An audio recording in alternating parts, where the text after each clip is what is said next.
What's up, everyone? We are diving back into the multiverse today for another epic. What if Naruto and Kurotsuchi had a secret love like a prince and princess and married each other? Part 2. If you enjoy this story, make sure to hit that like button and subscribe to the channel for more fanfics like this. Now, let's dive right into the fanfic. 3 days later, Naruto laid in a hospital bed with a blank expression on his face and with a tube stuck down his throat. He looked at peace, but every now and then, his eyelids would wiggle and tighten, as if he were looking around. The poor Namikaze was under a heavy coma, with patches and bandages covering his sliced open chest. The night of the attack had ruined Naruto in more ways than one. Because of the time it took for the Hyuga police to mobilize, Naruto had lost so much oxygen and blood to his brain that he was forced into a comatose state. He was put under extensive care for 15 hours before he finally stabilized. He looked so peaceful and free of thought. Unlike Kaide, the redhead was sitting up in her bed with a picture of her mother and her on one of the days where it was just the two of them. The girl was experiencing a major battle between herself and her emotions. As it stands, her mother was dead, but she didn't know if she should go out there and avenge her elder brother and mother and father, for what has happened to their family and clan. Her face was blank like her brother's, but instead of her body twitching, it would be the pupil in the center of her irides. It would sometimes elongate, but then it would go back to a circle. She tightened her grip on the picture in her tired hands. The faraway look never left her face as she continued to memorize her mother's facial features, red hair and beautiful violet eyes, her mother's smile, and her funny laugh. Kaide had placed up so many emotional barriers, but it seems that after being told about everything that has happened just the night before, she felt the walls of her emotions crumble.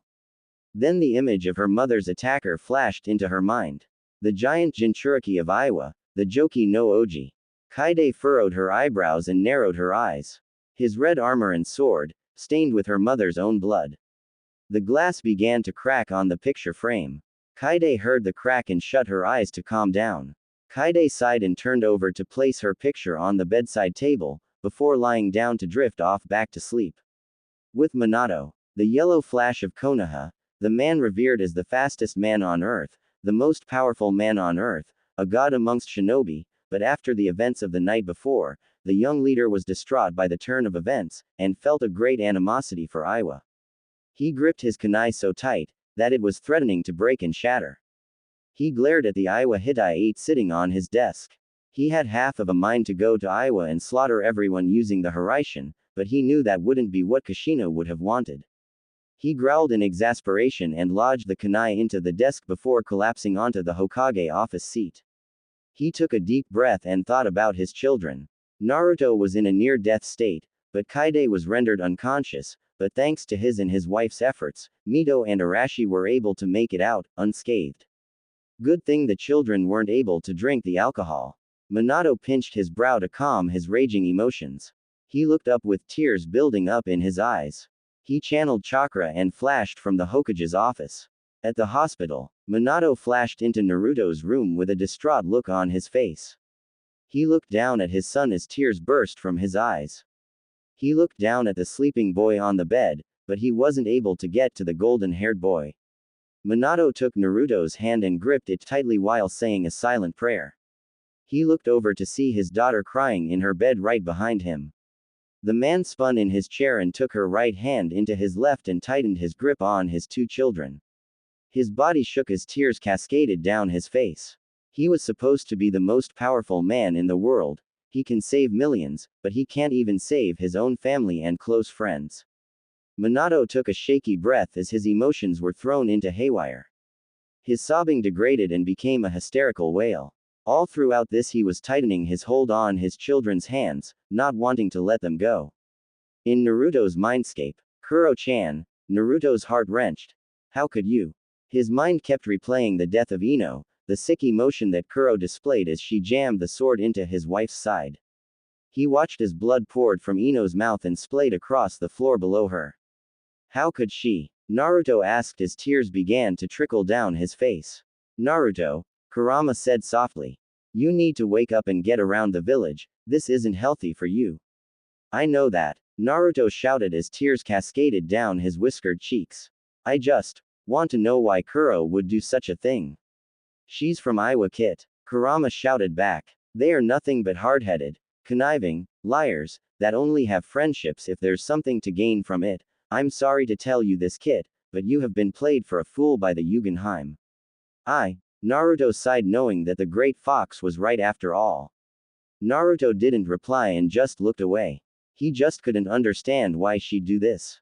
Let me rest some more. I just can't deal with the world right now. And with that, the Namikaze shut off connection to the fox and lie down in the bed of his mindscape and let his mind within his mind drift to sleep.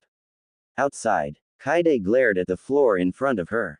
She looked through her memories and realized who the orchestrator of the entire operation was. Yamauchi Kurotsuchi. Much to Naruto's displeasure, Kaide found out about his secret relationship with the Iowa princess. Kaide then got that Naruto really loved the girl and she loved him too, but the situation that they were born into denied them the ability to express their emotions for each other. To Naruto's surprise, Kaide never brought it up again and never told their parents or friends. But what really irked her was the fact that it was Kurotsuchi that killed Ino. It was Kurotsuchi who was behind the scenes the entire time, and only came out when Ino was finally free from the protection of Naruto's clones. It was Kurotsuchi who didn't stop her brother from killing her mother. It was Kurotsuchi's own jealousy of Naruto that brought the death of so many people. Or so Kaide thought. She sighed and looked over to her brother with a distraught expression on her face. I need to take a walk. Kaide thought to herself. She slid out of the bed and lifted her passed-out father and tucked him into her bed and walked out of the hospital room doors. The nurses and doctors were vilified at her actions to leave, but she shook it off and left anyway. She was too low on chakra to use the Hiraishin to get anywhere, and Yin Kurama was feeling too weak to refill her chakra reserves. From what Yin Kurama told Kaide, was that Yang Kurama has been disrupted and can't heal his container anymore. Kaide sighed. The poison used by the assassin severed the connection between the chakra coils of Naruto to the chakra coils of the Yang Kurama. The only things the two can do now are talk to one another and use each other's chakra, but the healing factor was as good as gone. The girl shook her head from the depressing thoughts and walked toward her favorite spot in the entire village, the park. Once there, she plopped down onto the grass and stared aimlessly at the clear blue sky with a blank expression on her face. She was hurting deeply as another realization just hit her. Mito and Arashi are only 3 years old, and they watched as their sister-in-law, clansman, and mother get slaughtered in one night. Kaide couldn't fathom how they must feel right now. At least they were under protection by the Kogen Kishi, which Kaide is in command of since Naruto was unconscious. She needed to find that bastard Han. She needed to get revenge. She needed to kill him. Tears formed in her eyes once more as she began to weep. She didn't know how Sasuke was as of yet since he was put under protection by Anbu and a few high-ranking Junins to make sure that Iowa doesn't send assassins again to kill him too. TCH. Kaide spat. Those Iowa bastards are gonna pay, especially Yamauchi Han. Especially Yamauchi Han. Kaide growled slightly and shot to her feet. She felt reinvigorated and powerful. Energy was surging through her body as she found her purpose. She was going to kill the son of the Tsuchikage with or without her brother's or father's permission. With or without a team, she was going to make Han's death a reality. Then she was going to go after Kurotsuchi. Kaide dashed off for the nearest training ground and started off her training with 300 push-ups, despite just coming out of the hospital. She felt sore, but she knew that her brother was doing worse, he wasn't even awake. She felt her muscles rip and her nerves break down, but she knew that Sasuke was doing worse, his entire family was murdered before his eyes in one night. She felt her will break, but she knew her father was doing worse, the love of his life was killed right in front of him. I can't let anyone down. Kaide told herself over and over again. I can't let them suffer any longer. Once Kaide finished her 300 push-ups, she took off in a full sprint around the village, taking many laps on foot since she didn't have enough chakra for practicing ninjutsu or genjutsu. She couldn't even practice with Yin Kurama, since her chakra coils were damaged as well, but not as bad as Naruto's. All she needed to do was give her some time before doing ninjutsu. As she came to a halt, she realized that she needed a sparring partner for taijutsu. She jogged into the training ground to see a team of Anbu standing around looking for her. The red-headed beauty dashed from the trees and charged at the Anbu agents and sent a fist into one's face, breaking off his crow mask. Think of this as training, boys. Kaide called out as she leg swept another Anbu. This Anbu had a stag mask on his face. The bear-masked Anbu charged at Kaide, but she easily dodged his attack and sent a kick to the base of his spine, knocking him to the ground below. She jumped up and drop-kicked the final Anbu who wore a lion's mask. The Anbu were terrified of the girl and called in a few more agents to help out. Kaide only smirked. She weaved in between each attack and sent a few well-placed punches and continued to hold her own against the Anbu and knock out at least 8 of them, leaving 10 to still deal with. She jumped and kicked one back, while she lodged her fist into the right temple of an Anbu, knocking both away, while keeping her safe from any attacks from either side. A tiger-masked Anbu charged at her, and she caught his tanto-wielding wrist and twisted, causing the agent to squeal in pain. She kicked the man away and engaged against another masked shinobi. Once she closed the distance, she lodged her elbow against his face and floored the shinobi, causing him to cry in pain. Behind Kaide though, a cat-masked female Anbu charged from behind with her katana drawn. Kaide spun around and evaded the attack and kicked the Anbu in the back and sent her flying towards another Anbu. The redhead jumped away and landed on a tree branch and sent a flurry of shuriken and kunai towards her opponents. The shinobi blocked and evaded the kunai without looking at the type. Kaide smirked and popped her neck. Hiraishin no Jutsu. The girl vanished in a flash of light and reappeared behind one of the Anbu and punched his back. She flashed once more and kicked another, but it was so fast no one could tell what was going on. She may not have been as fast as her brother or father, but she was still pretty fast. Just as she was coming to her final opponent, there was a small glint in the corner of her eye. She drew out a kunai and blocked the strange-looking kunai. It was a lot like the kunai blades, where only one side was sharpened. That kunai blew off her 3-prong kunai. The Anbu and Kaide narrowed their eyes at the blank-faced Anbu that stood before them. It sure looked like a Konoha shinobi, but there was no sign showing that it was of Konoha. Kaide nodded at 2 of the Anbu, bear and lion. The 2 took a cautious pace towards the newcomer. They drew out their tantos as they examined the opponent. But before they could attack, the blank-faced Anbu charged and slashed through the masks, killing bear and lion in less than a second. Blank Face turned to face Tiger and Horse. Tiger charged forward with his ninjutsu drawn, but Blank Face dodged and punched Tiger in his spine.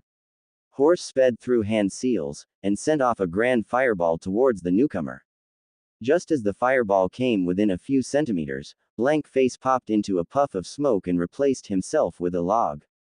The man reappeared behind Horse. The man stabbed a kunai blade that he pulled from practically nowhere, and stabbed the blade through the Anbu's spine and forced it out the front of the man's torso. Blank Face tore the blade from Horse's body and kicked him down like he was trash. 3 more Anbu attacked, but they each suffered the same fate. Kaide-sama, stay back and let, Neko began to say, but Kaide shook her head. The cat-masked Anbu could easily say, this is the scariest that Kaide has ever been seen. Her hair seemed to glow with an ominous color, as if she had chakra coils in her hair. Her bangs overflowed and flittered down to cover her eyes in a dark shade. Her once bright blue eyes were glowing with a blood-red tint. Her chakra flared and her whisker marks darkened. Her canines elongated, making her seem more terrifying than what she intended. I'm sorry, Neko, but you'll all have to stay back for this one, Kaide whispered before she took off with a super burst of speed. With chakra coming off her legs and body, she closed the distance between herself and her opponent. Once she did, she rammed her fist into his gut and followed it up with another punch to the man's throat. She spun on the heel of her foot and sent a roundhouse kick into his face, shattering his mask, while sending him flying. She hurled a kunai at him expecting it to miss, but the 3-prong kunai fit snugly in his kunai pouch. Kaide smirked at her luck and vanished only to reappear behind him. She kneed the mask-less Anbu and sent him flying once more. She vanished once more, and for the next few minutes, it was like a game of ping-pong with the man acting as the ping-pong ball. Just as he was about to smack with her once more, she had drawn out her Hiraishin kunai from his kunai pouch and channeled her chakra through the main blade, turning it into a blade of chakra. Just before the man collided with her, she lodged her kunai into his gut and slashed out, slicing the man in half. His intestines spilled free from his body as he began to die. Kaide growled at the man and realized that he wasn't of Konoha. His facial structure was different than from the people of Konoha. She wanted to test her hypothesis and dug her hand into his body and began to sift and dug through his internal organs, until she felt his heart. Her eyes were still glowing with the power of Kurama. She looked him straight in the eye before she tore his heart out, making sure that she was the last thing he saw, before he was sent to hell. She pulled the heart free from his body and held the still, somewhat beating heart and examined the organ. Her anger only peaked when she found what she was looking for. There was a small Iwa symbol carved into the aorta of the heart. That man was an Iwa assassin. From what she knew, there were two different types of Anbu in Iwa, the normal Anbu and Ganbon agents. The Ganbon agents were a lot like Konoha's root, but they were worse. Ganbon agents were devoted to the cause. So devoted that each member must carve into his own heart the symbol of Iwa using only chakra. Many wouldn't be able to take the pain, while others, like the one she just finished off, lose their humanity and their sanity. Kaide dropped the heart and sealed it into a scroll. Anbu were healing those wounded and were moving the dead from the training ground. The redhead sighed at her predicament. She looked up to the sky and saw dark clouds on the horizon. Kaide sighed once more. Something is coming. Something big. Very big. A week later, Kaide was standing in front of her father. The blonde Hokage sat on the throne with his parents standing behind him. Tsunade, the former third Hokage, was at his left while Jiraiya was at his right. Minato's face was blank and it seemed like he hasn't had sleep for a few days. Large eye bags were visible. His once vibrant blue eyes were dull and seemed to be lifeless. His daughter looked at him with a frown, but Minato didn't say a thing. As much as he loved his village and his job, he loved his wife more. He loved his family more, he loved his clan more, but now most of them were dead and his son, his firstborn, was still in a coma. Kaide took a deep breath and sighed. She walked up to her father and gave him a tight hug. Minato barely looked at his daughter, and kept his eyes planted on the floor beneath him.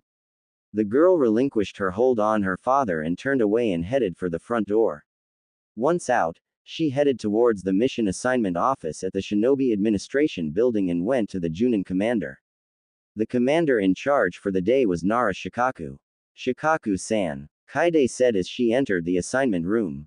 There were Chunin and Junin walking around and sifting through scrolls and creating new missions. I need you to help me make an assignment. For whom is it to be assigned to? Shikaku asked. To me, Kaide said. It is to be triple S ranked. What? Shikaku gasped in surprise. Are you sure? Your brother is still in the hospital and your father is barely coping. Shut up and do as you're ordered, Nara. Kaide shouted in exasperation. There was an awkward silence that quickly followed. A few gasps were heard though as every shinobi present looked with wide eyes. Shikaku's eyes were wide with hurt. Never had Kaide ever pulled rank or family name when she asked for something. Even if she was in command, she'd never do something so degrading. Kaide was literally one of the kindest people to walk this earth, but even the nicest people have a breaking point. Shikaku sighed and nodded at Kaide. The redhead took a deep breath and gave him a sad smile and apologized. Now come with me, Shikaku said as he led her to his personal office. Shikaku channeled chakra onto the walls, completely silencing the room from the outside world. No one can hear what is going on. He sat down at his desk and rolled open an empty scroll and took out a calligraphy brush and ink. So, what are the mission parameters? Objective, targets, payment, mission parameters. Time limit is undefined. This is a solo mission. Objective is to eliminate the conspirators of the Uchiha Senju massacre. Shikaku's ears perked slightly. Targets: Yamauchi Han and his top subordinates and the highest commanders of Ganbon. The only payment I will accept is their spilt blood. Kaide growled. This is just legalized revenge. Shikaku shouted. I can't allow this. But you will, Shikaku. You fucking will. Kaide growled. I can't let that bastard and his lackeys walk so freely throughout the world and wreak havoc and force more families and people to suffer like Sasuke, and my own family. My brother is still in a coma. My father hasn't said a thing for more than a week. My younger siblings have been traumatized since that night. They don't talk. They lost their light. They don't fucking smile anymore. They're just children. I can't allow their treachery continue. Kaide slammed her fists on Shikaku's desk. I have to kill them. To get her point across, she flared her Biju's chakra and forced the power to her eyes, causing them to change into their blood-red state. Shikaku shrunk in his seat as the killing intent became so great, that he began to sweat bullets in fear. Kaide shrunk her chakra back and glared at the Nara clan head. If this is what you wish to do, Shikaku sighed. Then I won't stop you. Thank you, Shikaku-san. Kaide turned and headed out of the door. I'll notify. Before Shikaku could finish, the girl flashed away. TCH. Mendokusai. With Kaide. The redhead sat on a stool in her favorite restaurant, Ichiraku Ramen. She was chowing down on her 15th bowl of ramen. As much as she hated it, she just had to have the same appetite as her brother. It's not that she didn't love ramen, which she did, she just wanted to have some restraint of it, unlike her mother and brother. Kaide let out a small laugh from the memory and shook her head. She dug her chopsticks into the luscious noodles and slurped them up before slapping down a wad of Rio notes and heading out of the restaurant towards the Anbu headquarters to speak with a few of the Anbu commanders. She calmly strolled through the headquarters and walked through the main doors and found the commander's barracks. She scratched the back of her neck and knocked on a door that read Azuki Yugao. Kaide entered the room after Yugao allowed her in. The redhead sat in the chair adjacent to the purple-haired woman's own. Yugao, I need to ask a favor of you. Kaide said. What is it? Yugao asked her favorite student. I need you to call and pool in information about the Kuroi Manto and the highest-ranking Ganbon agents. Kaide asked. I want to know their schedules, their daily routines, I want to know everything, down to their sandal size. Why? Yugao asked. Not saying that I can't do it, I just want to know why. I'm going to kill them. Kaide said. It's a mission that I devised along with the help of Shikaku. A war is going to happen soon between us and Iowa, so why not get rid of the VISs before the war begins, right? Or are you just seeking vengeance? Yugao asked. What does it matter? Kaide growled. This is not how I taught you. Vengeance will only corrupt you, Yugao replied. Kaide was about to protest, but Yugao raised her hand and quieted the Kunoichi princess. But since you are my princess, I must abide to your command. Thank you, Yugao-sensei. I won't let Konoha down. Kaide turned to leave, but stopped and looked at her former teacher. Any pointers or people to start off on? Indeed I do. Yugao sighed. The woman tossed the princess a black scroll labeled Kuroi Manto, Han. Kaide gasped when she realized that there is a Kuroi Manto unit for both Kurotsuchi and Han. The red-headed Namikaze smiled and walked from the office with a thoughtful look on her face. The girl flashed away and reappeared in her bedroom. She plopped onto her bed and opened up the scroll and found nearly 20 different shinobi profiles. Each member she read ranged from powerful to overbearing, with Yamauchi Han at the top. The girl examined each person and chose her first target. A low-leveled member of the Kuroi Manto named Teramoto Ishida. Kaide examined his facial expression and facial features down the minutest detail. Ishida Teramoto. Age. 30. Gender. Male. Height. 5 feet 10. Weight. 230 pounds. Hair color. Black. Eye color. Green. Blood type. AB+. Element. Explosion release. Rank. High Junin level. Black Cloak Lieutenant. He is a highly volatile and violent man, prone to outbursts and random sprouts of anger. He is also prone to bribery and alcohol. Lots of alcohol. Spends a great deal of the money he makes from missions and from being a part of the Kuroi Manto, in bars, getting wasted and drunk. His favorite drink is Suntory Yamazaki 18 whiskey. He normally drinks 8 shots before moving on to sake. That is his weakness. Kaide thought to herself. No wonder he's such a lowly manto. Frequent locations. Ganbon headquarters. Anbu administration building. The Cracked Stone Pub. Shadowed Rock Pub. Mountainous Soil Pub. God damn it, how many pubs does this guy fucking go to? Kaide thought in exasperation. This guy's nothing but a drunk fuck. This'll be too easy. Tsuchikage Palace. Kamizuru Palace. Random streets of the 5 villages of Iwagakure. Hidden Stone Nightclub. Misk. Because of his paranoia, he doesn't take the same way home, so it is nearly impossible to actually track him down, unless you stalk him throughout the city itself. Streets in Iwa are confusing and maze-like, unless you know where you're going. Teramoto usually heads home, but stops at the Hidden Stone nightclub and parties throughout the night and returns home wasted or wakes up on the street. Wow. Kaide finished reading the specifics of her target and shook her head in disgust. What a waste of talent.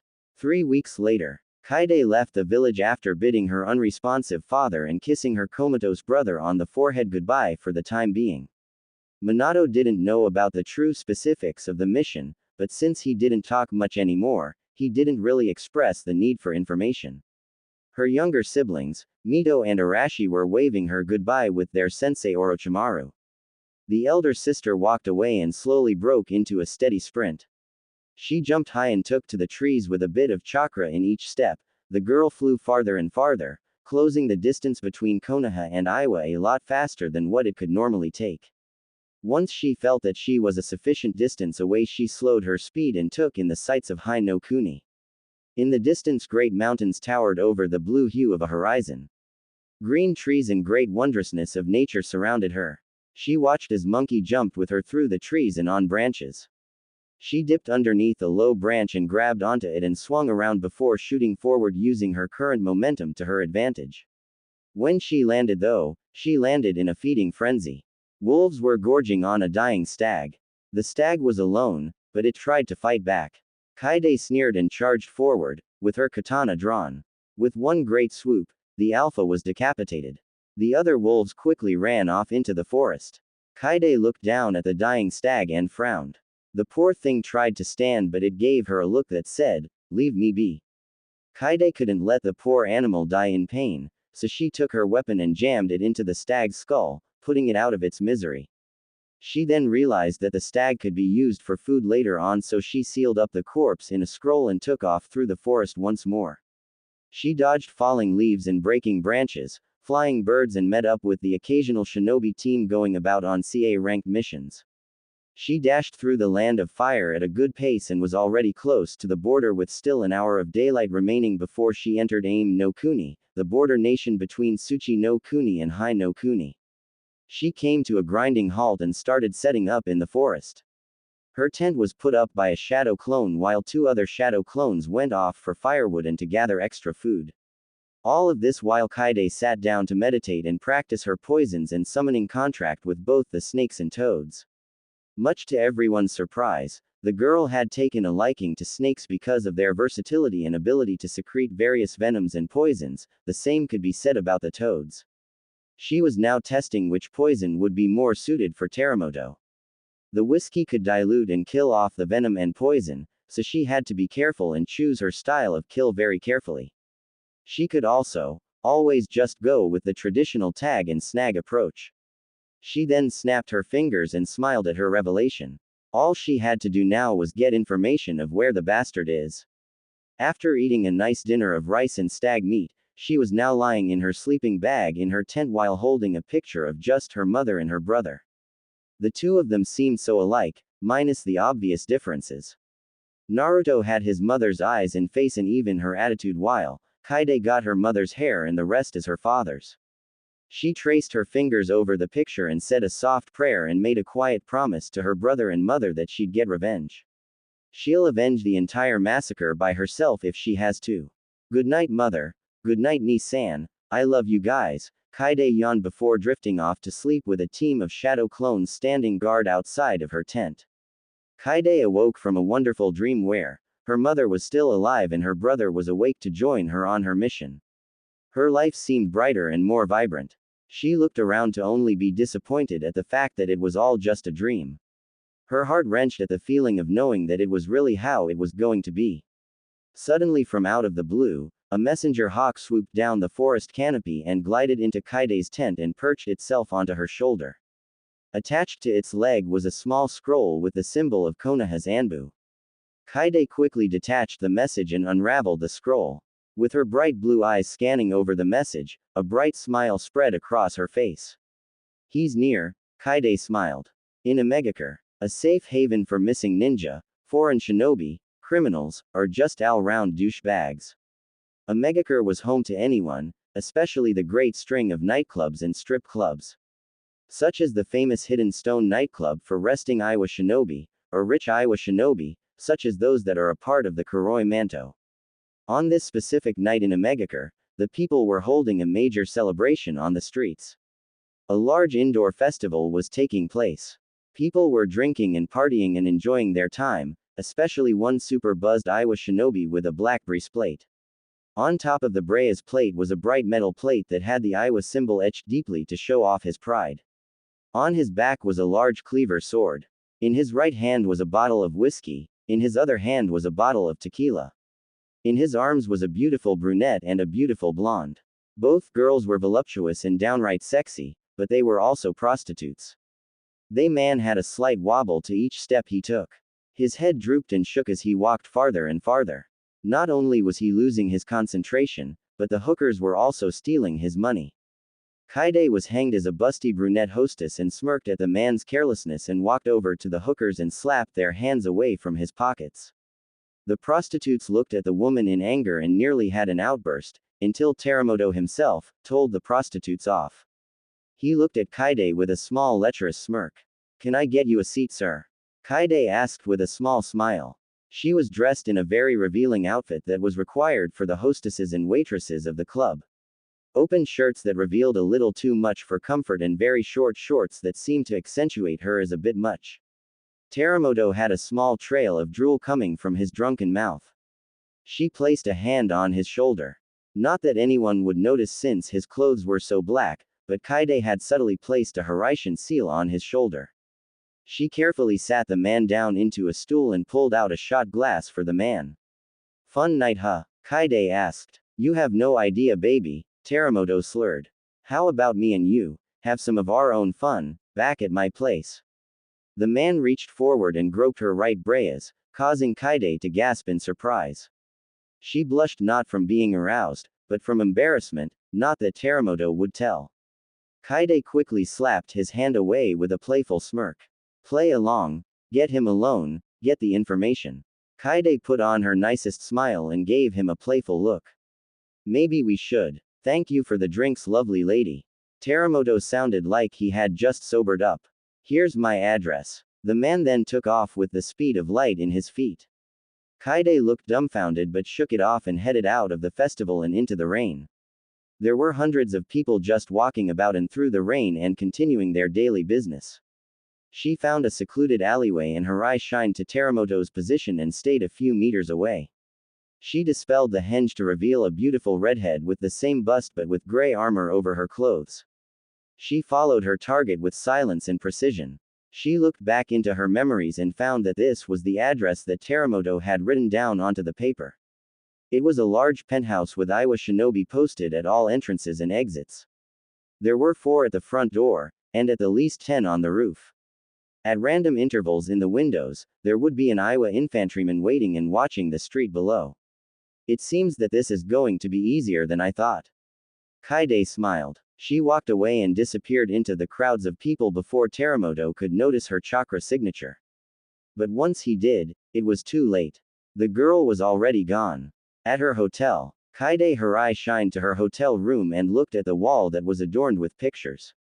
Threads were stretched from Han to every person and picture on the wall. One by one, she was trying to find their common place and connections with each other than just the Kuroi Manto or the Ganbon.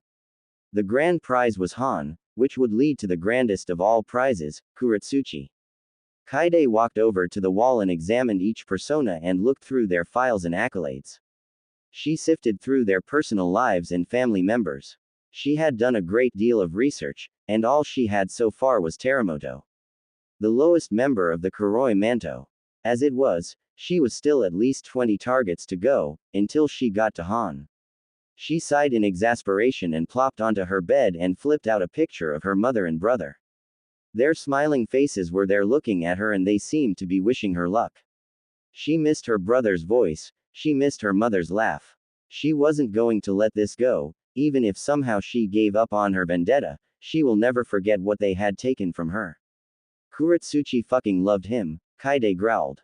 But she fucking nearly had him killed, and now he won't wake up. I swear I'm going to love killing that bitch. Kaide sighed in exasperation and laid back down into her bed and shut her eyes to rest. The different ways of killing the one who wronged her twin came up in different ways. Each way brutal and very fitting for what the girl had done. The next night, Kaide appeared at the front of Teramoto's hotel and showed them the guards the paper that Teramoto had given her, and they let the busty brunette through. She was mentally seething because of their disrespect towards her body and their constant leering, but she knew it was all just a part of the mission. Certain things had to be done for the sake of the mission and the sake of success. Once she got to the stairs, she was suddenly stopped by two Iowa shinobi. Identification. The larger man said, I don't have identification. Kaide replied, I was invited here by Teramoto. Here. Hey. The larger of the two shinobi grabbed her little paper and tore it in half. He spat on the halves and threw them on the floor. You're not passing unless you have the proper identification. The larger shinobi said with a gruff voice. The smaller shinobi then whispered something in the larger man's ear and the larger man nodded in agreement. Kaide shook her head since she heard them with her advanced hearing ability. She brought her hands to the bottom of her shirt and began to lift. The two shinobi were blushing madly as Kaide brought it up to the bottom of her briefs and to where the lumps could be seen. Kaide lifted her shirt all the way, allowing her large briefs to pop out and bounce slightly. Happy? Kaide asked with a growl. The two Iowa shinobi nodded and stepped out of her way. Kaide pulled down her shirt and stomped up the stairs. At the penthouse level, Kaide knocked on the door and was quickly led in by two more Iowa shinobi. Once inside, all she could see were women, more women and men with black cloaks. There were at last 10 men with black cloaks, but there were only 3 that she recognized. Upon entering, she subtly made 20 shadow clones and sent them throughout the penthouse, especially to the second floor to deal with whatever problem there may be. There was a second floor to the penthouse with an indoor balcony covering the first floor. Metal railings kept people from falling off the side, and it also made a great way to execute someone. Kaide made sure to keep a note of that. It also had a great vantage point to hurl Hiraishin Kunai if needed, to quickly erase the problem in front of her. But back to the 3 members that she recognized. Their names were Teramoto, Takei Akino and Dao Mario. She looked at them with confused faces at first. But then the names came shooting back into her memories. Akino Takei. Age. 29. Gender. Male. Height. 6 feet 2 inches. Weight. 213 pounds. Hair color. Brown. Eye color. Black. Blood type. B+. Element. Lava. Rank. High-level Ganbon agent. Black Cloak Lieutenant. He is powerful and intellectually advanced compared to most of the members of his unit. Despite being an intellectual, he is easily chided and easily roused by the simplest of insults. He is highly proficient in his Kekkei Genkei and he doesn't take his opponents for granted. He is an honorable foe, despite being a part of the Kuroi Manto, Han. Frequent locations. The Graveyard of Heroes in Iwagakure.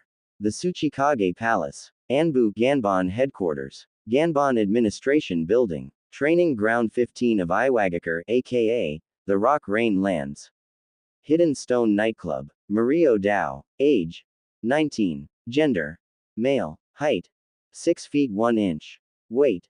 210 pounds. Hair color. Black. Eye color. Black. Blood type. O. Element. Strong fire affinity.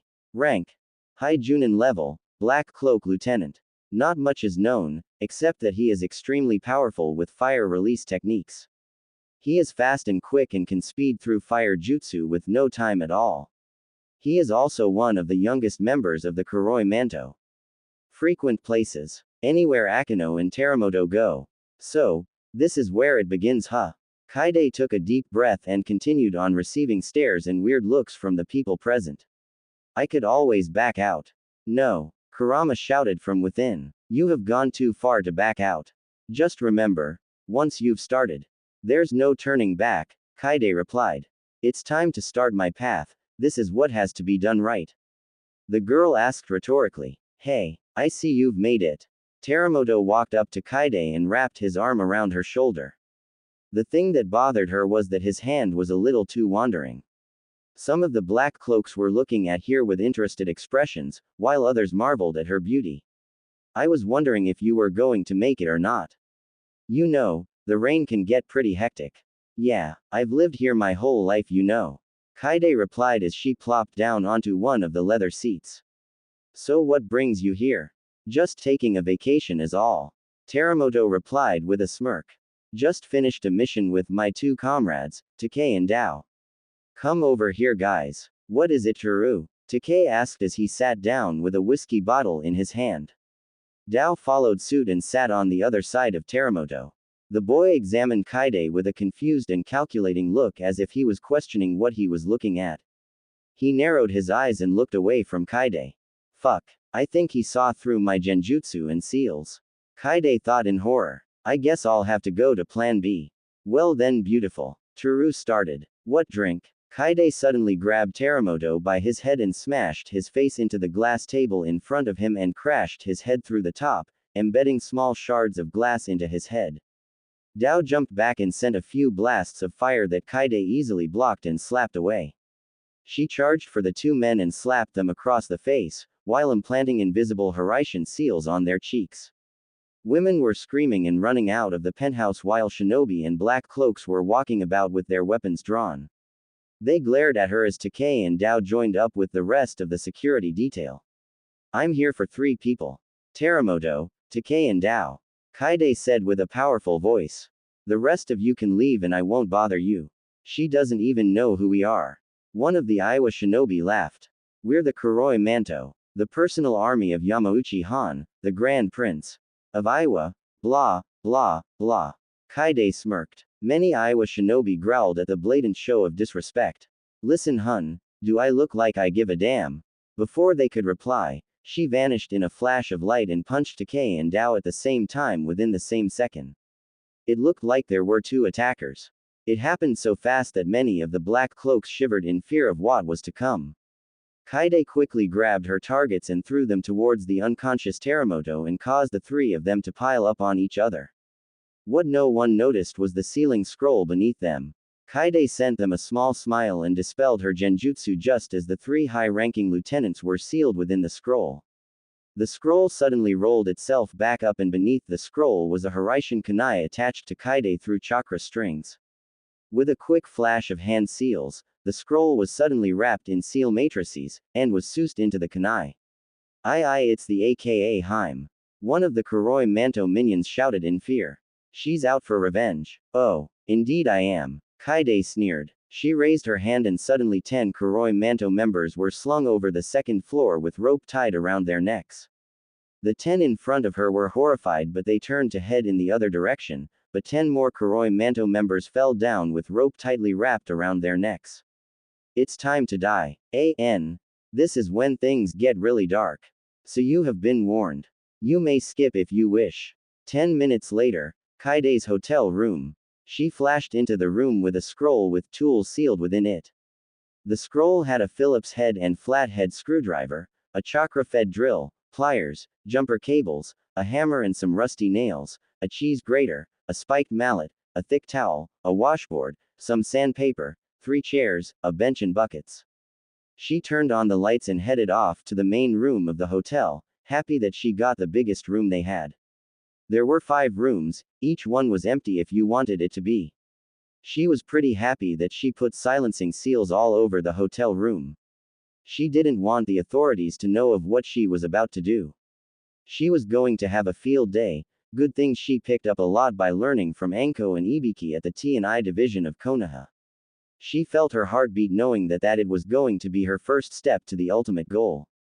She walked into the first room to see shadow clones standing next to a chained up and sealed Teramoto. He had a massive array of seals drawn onto his body and on the floor around him.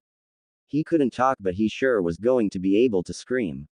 The seals negated his ability to move, but kept his ability to breathe and feel pain.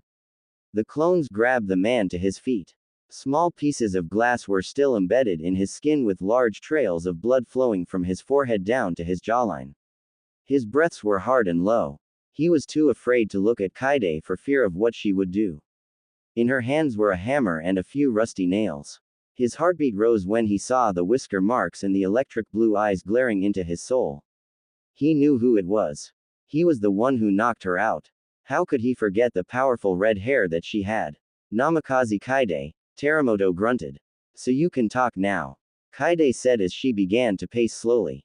Good. I will require that you give me information about certain members of your group, namely, Yamauchi-han, and the one who stabbed my brother through the chest. I'll never. Splash. Gah. Teramoto howled in pain. He looked to see his right hand was stretched out with the first nail stabbed through it and into the wall, well at least the tip. What are you doing? Getting information. Kaide said darkly. I have Dao and Takei prisoner too. And by the way, scream and squeal all you want. No one will hear you. I have placed silencing seals all over the room and windows, even the fucking roof. No one will hear outside of this hotel room. I swore an oath of secrecy. Toru screamed at Kaide. Wrong answer. Kaide hammered the nail deeper into his hand. The rust sending contaminants into his body as it rubbed with his ruptured veins and arteries. He grunted in pain, but then the hurt subsided. He looked at Kaide with fire burning in his eyes. You can try to cast a jutsu or whatever, but I've sealed off your chakra coils. Kaide said just as Toru took a deep breath. Now then, do you want to continue being resistant, or do you want to finally divulge the information that I want? I don't care, you whore. Teramoto spat onto Kaide's face. Her clones bashed the man in his gut and chest with metal tonfa and forced his head against the wall, drawing blood. I guess I'll have to move on to the main course.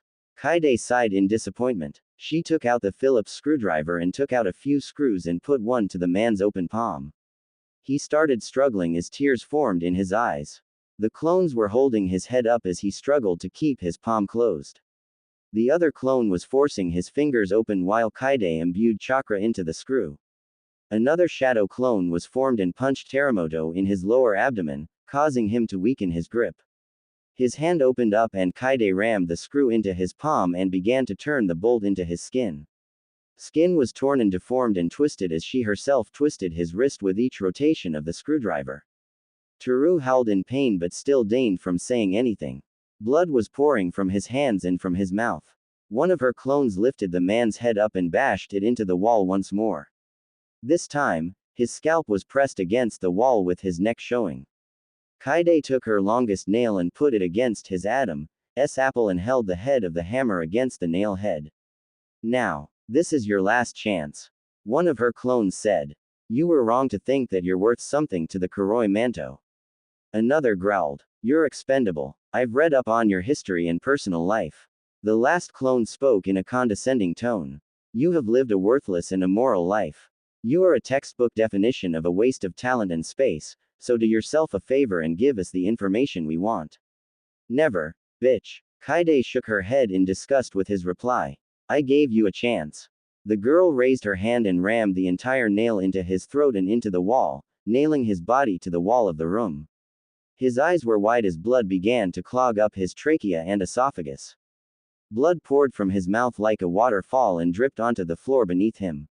His head twitched as he began to mumble an incoherent prayer of sorts. His eyes suddenly dilated and rolled to the back of his head. I guess it's time to move on to the next two. I guess I should check on Takei. She left the room with the dead man still nailed to the wall and left her clones to deal with his body. She picked up one of the towels sitting on a couch and wiped her hands and forearms clean of the blood and calmly walked into one of the other rooms. Once she opened the door, the overbearing scent of blood bombarded her nose and nearly had her keeling over to hurl. Sealed to a chair in the center of the room was a shirtless man, howling in pain as three Kaides sat around him skinning him piece by piece, inch by inch. A cheese grater was being used to peel off the skin of his right arm, a washboard used to scrape jeans and dirty clothing was peeling off his skin from his torso, and the sandpaper was being used to tear off skin from his left arm. He howled and screamed for his life, but to no avail. The only parts of his body that still had skin were his neck and his face. Stop, Kaide said. The clones dropped their tools and backed away from Takei. The man was gasping for breath. The seals were embedded into his skin and flesh with kanji marks engraved in his revealed muscles. Now, tell me what I want to know. Where is Yamauchi-han? And who is the one that stabbed my brother? Kaide shouted. I can tell you who stabbed your brother, but I don't know where Han-sama is, Takei moaned in pain. His breath was slow and labored. The man who nearly killed your brother. Takei stopped to take a deep breath. What? Kaide shouted, punching the man in his skinless chest. Tell me. I don't remember, Takei groaned. You fucking liar. She channeled Kurama's chakra into her bare hands and pressed them against his flesh. The dark chakra flared and intensified Takei's pain. His muscles tensed and decayed. He kept screaming and screaming, but Kaide didn't stop. He writhed in pain and kept shaking, but Kaide didn't let up. This man was going to die one way or another. After a few seconds, Kaide realized that she was desecrating a dead body. Takei had been dead for quite some time before she stopped. Kaide looked at her clones and nodded her head at them. She shook her head and walked from the door and headed into the next room. The final room, with Dao. She entered the room and found Dao gurgling and choking violently.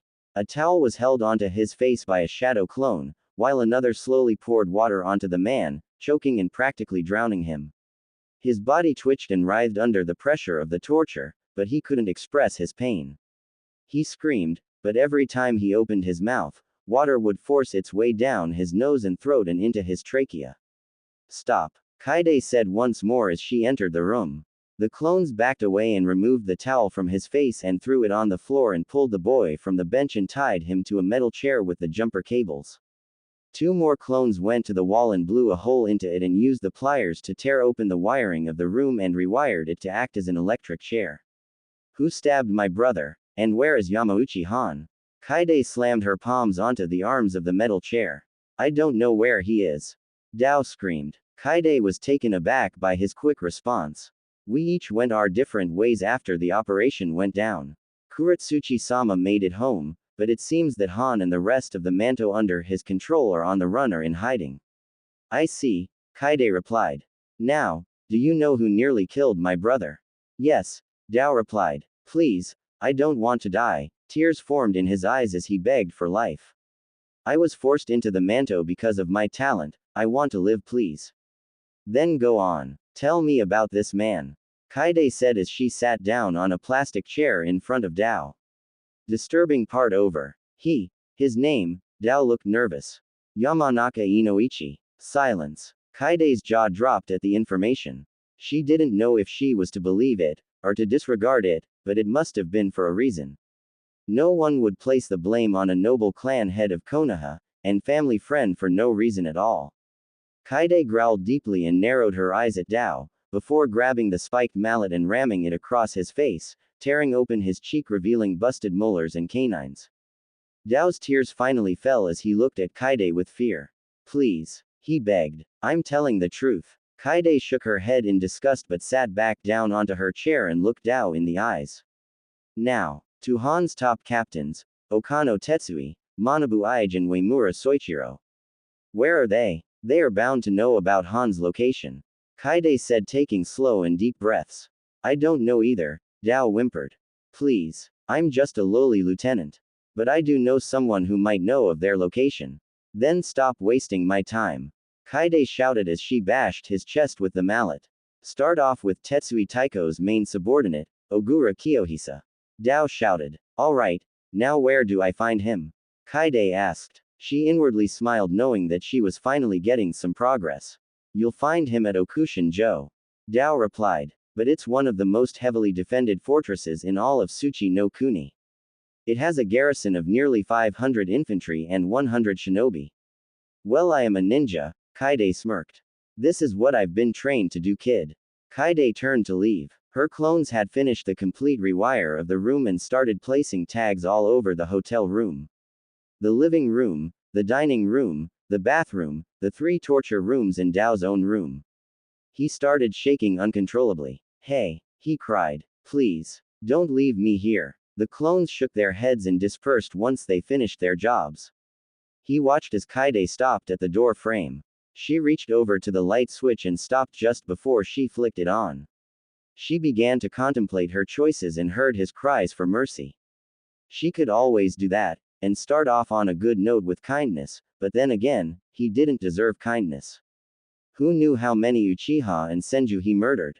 Who knew how many innocent lives he took? Who knew what he'd do when she lets him go? She shook her head, forcing the debate from her thoughts and flicked the switch on, causing the electricity to shoot off and enter the young boy's body. She grabbed her scroll with her supplies and information stored in and her eyes shined back to her camp on the outskirts of a megacre. She grabbed her supplies and kicked out her fire and started packing her tent and bedroll and sealed them into a scroll, before taking off into the trees without looking back at the village. Boom. The trees shook and leaves were forced to flitter from their branches as the explosion was bigger than what Kaide had first anticipated. The lakes surrounding Emegakure shook and rippled as the shockwave shook the entire city and probably the entire country. Not once did the girl look back or worry about the countless lives that she probably took in that explosion. Not once did she feel a pang of hurt or regret. She was angry and she was out for blood. Okushin-jo, here I come, Kaide thought. That's 3 down brother, mother. 2 weeks later in Konohagakure. Naruto was still comatose, but a scroll suddenly popped up next to him. Sasuke looked up and grabbed the scroll and read that it was from Kaide. He freaked out and quickly opened the scroll and began to read its contents. Dear Naruto ni-san, I have finally taken the first step in full vengeance for our family, and vengeance for you. I don't know if you're going to make it or not, but I will make sure that those who have wronged you will pay for their betrayal and actions. I will stop at nothing to end what they started. Already, I have killed Ishida Teramoto, Akino Takei and Mario Dao of the Kuroi Manto. I am currently on my way towards Okushin-jo to get more information about the perpetrators of the massacre. Ogura Kiyohisa, the main subordinate of Okano Tetsui, the head captain direct under Yamauchi Han. I can already see the look of surprise of Han's face when I dig my blade into his chest, just like he did to Mother. And I can't wait to see the day when I gut your attacker, my brother. You may not believe this, but I was told that the one who tried to kill you was Inoichi-san, but I don't want to believe it without the proper amount of information from those who were there. That is why I am taking on Kiyohisa. I believe he is the one who cut off Makoto Oba's head during the start of the massacre. I looked for his picture in the bingo books, but apparently, he doesn't have one except for the basic sketches by law enforcement in neighboring nations. I'm scared somewhat, brother. I don't know what I'm doing, or where I'm going, but I have to do this, so please, just stay where you are, if you're awake. I need to do this on my own. I don't know why I have to, but I just have a feeling that I have to. I love you. Don't forget that, ni-san. I'll be home soon. Namikaze Kaide, aka Haim no Konoha. Sasuke sighed and rolled up the scroll and placed it back onto the bedside table. He stood from his seat and headed out of the hospital room with a distraught expression about him. They were going to war with Iwa soon, but they needed the Golden Prince awake to make a heavy stand without the Uchiha or Senju clansmen at the front holding off Iwa's advances. The thought of his family brought pain to his chest, especially with the state that Itachi was in. He looked out the window of the hall and heaved a heavy sigh. It was just a few minutes past midnight. Kaide. In Tsuchi no Kuni, 5 miles from Okushin-jo. Kaide was sitting on a rock with a small flame in front of her as she bit into her deer and rice ball. She scratched the back of her neck with a blank look on her face. The fire in front of her flickered and cackled as it ate through the sticks and firewood gathered, and cooked the meat she had. She took a deep breath to calm her nerves and looked off into the distance. The great keep of Okushin-jo towered over much of the area. Its high peaks and powerful and omnipresent watchtowers were all she could see in the rocky horizon. Its roofs were painted green and brown with a little bit of gold intertwined. Despite the time being a few minutes after the stroke of midnight, the gold still glinted, showing off the castle's majestic beauty to anyone day or night. The red-headed girl was at first amazed and slack-jawed at the behemoth of a castle and realized that there are almost no castles like that in Hai no Kuni unless they were near or around the capital of the country. She needed a plan, she thought. She needed a really good plan. She stretched her sides and lay down onto her mat and stared at the star-studded night sky. I hope Ni-san is alright, Kaide sighed. I don't know why Kurama hasn't healed Naruto ni completely yet. It's because I can't. Yin Kurama said to Kaide in her mind.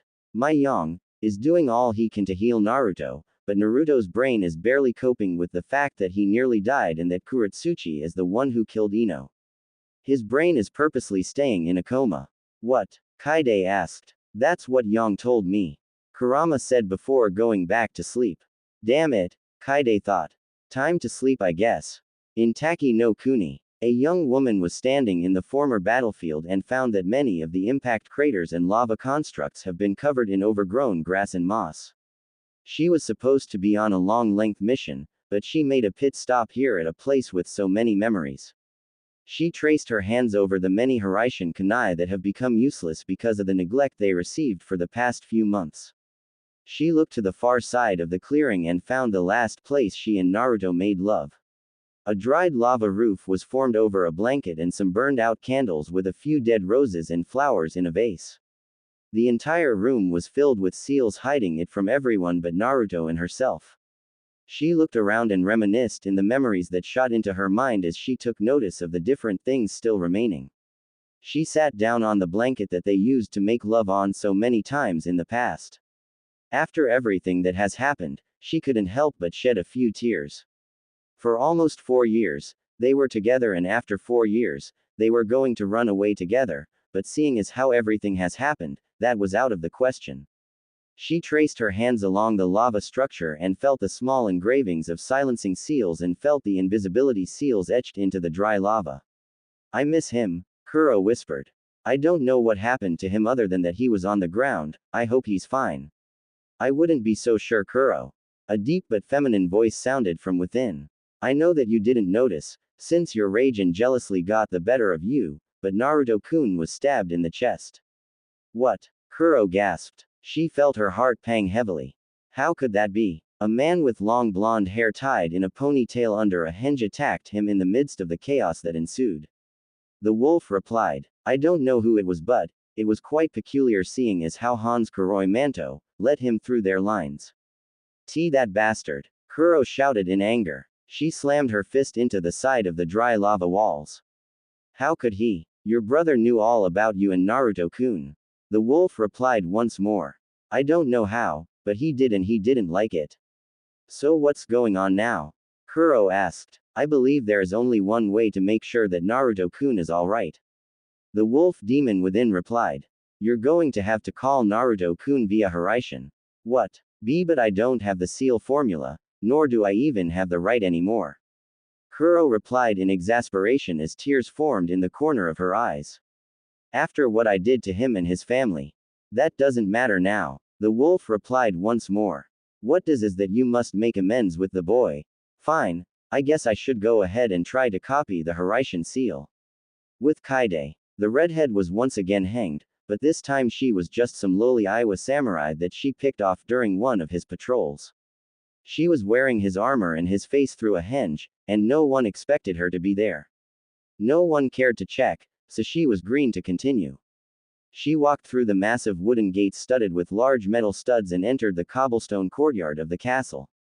In the center of the courtyard was a large fountain with lights and torches everywhere, surrounded by a beautiful garden and infantrymen posted all over the place. There were already at least 100 footmen marching and patrolling through the courtyard itself. She looked at the walls and found archers and long-range shinobi, from what her sensory skills told her, stationed all across the length of the wall and battlements. She followed a random patrol and broke from formation and subtly entered the main castle and broke henge and entered the main foyer disguised as some Iowa shinobi she remembered killing. There were naginata-wielding infantry and heavy guardsmen posted at each hall and entryway. At the base of the main stairs were 2 heavily armored samurai brutes with kanabo, instead of katanas. She quickly found a group of shinobi walking through a hallway and joined in, pretending that she wasn't there. She followed with the group up the stairs and to the second floor, where instead of guardsmen and samurai, it was a lot of shinobi and Iowa shinobi brutes. There were also a lot of Kuroi Manto and Ganbon agents walking around the second floor. Kaide made sure to keep to herself and not draw any attention. If she did, then it was over for her, unless she was able to get the Hiraishin to work faster than her brother and father. She kept watching her surroundings, but suddenly a loud crash was heard from the other side of the hall. All heads turned to see an extremely handsome man with spiky black hair and a strong jawline. His eyes were pink just like a certain lava princess. He looked around and started marching off through the hall with an entourage of Junin commanders and samurai commanders trailing right behind him. Kiyohisa-sama, one of the commanders called out. You need to calm down. Calm down, Kiyohisa asked in exasperation. How can I calm down when I know that the aka Haim is after me? We understand the situation, but, one of the other Junin commanders replied. No, I want extra patrols. I want extra reinforcements waiting in reserve. I want to make sure that she doesn't get in. Well, you're a little late for that, a voice said from down the hall. Kiyohisa looked in unbridled fear. All around the source of the voice were dead shinobi and guardsmen. In her hands was a bloodied katana. She wore golden orange armor and had a head of flowing red hair. Woman had a beautiful face and had whisker marks adorning each cheek. Her eyes, though, were exploding with a blood red color. She had a small smirk on her face as her canines elongated. Aaka Haim en no Ke Kanaha. Some of the Junin commanders cried out in fear. The tension was so thick that a few of the not so powerful guardsmen passed out from just pure fear. Kaide tilted his head slightly and smiled at Kiyohisa. She didn't say anything but simply stared at the man without any emotion. Kiyohisa, though, was surprised and was captivated by her beauty, but then remembered that she was probably there to kill him. She lifted up a finger and already 3 Iowa Junin charged at her out of fear. Each Junin wielded a sword, but once they got into range, Kaide simply swung her sword up and slashed the face open of one of the shinobi. She spun on the ball of her right heel and dodged another Junin and slashed down on his back. Just as that Junin fell to the ground with blood pouring from his back and onto the floor below, she spun around once more and slashed open the chest of the third and final Junin that chose to challenge her. Come, Kaide taunted. Kiyohisa charged forward with a shout and punched for Kaide, but she dodged the attack and sent a left hook into his lower abdomen and had him stumbling. She jumped up and kneed his chin, stumbling him and putting him in a small daze. Just before she could hit the ground, she sent a roundhouse kick, sending Kiyohisa flying back. You're slower than I thought, Kaide smirked and charged forward with her katana drawn. Just before she could close the distance, she felt a sudden pull on her body. The katana shook and then her body soon shook along with it. Her eyes widened with confusion, but she shook it off and continued her charge towards her target. Kiyohisa bent back and brought up his hands to defend himself, but before Kaide could connect her attack, she vanished without a trace. In Taki no Kuni, Gura, Kaide flashed into the clearing with her sword still drawn. It took a moment for her to register where she was, and found that instead of Kiyohisa, she saw a girl wearing a cloak with a hood over her head was now in her line of sight. The cloaked girl backed away with lightning-fast skill, faster than what Kaide would have hoped. The redhead brought her foot out and dug into the ground to slow her assault and spun around on her toes to face the newcomer. The hooded girl gasped in surprise and removed her hood to reveal a pristine face, tired pink eyes and short black hair. The girl's mouth was agape with surprise. Kaide, what the fuck are you doing here? Kurotsuchi asked in fear. Kurotsuchi, how the fuck did you call me? Kaide replied with the same tone. Neither girl waited to get an answer and charged at each other with the intent to kill. Kaide closed the distance first and lunged with her katana, but Kurotsuchi was faster and blocked the attack with her own katana that she drew from within her cloak. The blades clashed, shooting off sparks in all directions. Kaide was the first to break the collision and sent an overhead strike at Kuro, but the black-haired girl raised her arm and blocked the attack. Kuro sliced her blade from Kaide's and kicked the redhead back and charged for the namikaze with her sword held out. Kuro swung forward with a strange stance that Kaide had never seen before and the two blades clashed once more, sending sparks into the air. Kaide sidestepped Kuro's lunge and sent an elbow into Kuro's spine, stumbling her stance slightly. Kaide was suddenly pulled back by a clone of Kuro and thrown to the other side of the clearing. It all happened so fast and neither was even able to compute what was happening. Kaide shook her head and 3 shadow clones popped into existence. Each one had the same Kosei smirk and had their swords drawn. The great thing about being Naruto's twin was the fact that whatever powers Naruto had, Kaide had as well. The 3 clones charged at Kurotsuchi with super fast speed. Their golden armor glinting in the light of the crescent moon. The original Kaide jumped up with her sword over her head and landed just in front of Kuro and brought the sword down, nearly taking the Yamauchi's head off. Just as Kuro was about to recuperate from the attack, Another clone came around with her sword drawn and sent a lunge for Kuro's face, but the black-haired princess blocked the attack, and redirected it elsewhere. Kaide saw this as an opening and charged for Kuro's vulnerable side, but her blade clashed with thick and heavy earth. The redhead backed away when she saw a Kurotsuchi clone jump from the girl's shoulder. It was made of earth and began to clear out and mold together to form a more realistic visual of the original. The Namikaze shook her head and sent a heavy haymaker, but barely managed to even shake the rock-hard clone of the lava princess. Fuck, that's hard, Kaide whined. The redhead was caught off guard by the earth clone and was punched in the chest, knocking the wind from her lungs. Kaide was forced from her feet and landed onto one of the lava constructs that protruded from the clearing every here and there. The two girls jumped away from each other and examined the other's position and stance. Kuro narrowed her eyes and glared at Kaide, just as the redhead had done to her.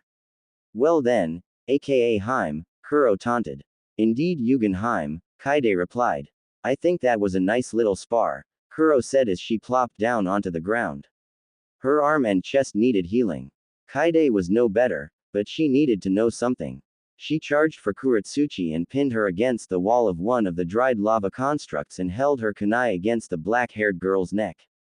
Kaide's eyes spelled bloody murder as she glared deep into Kurotsuchi's eyes. Where the hell is your brother? Kaide growled. Kuro took a moment before replying. I don't know. What the fuck do you mean by, I don't know?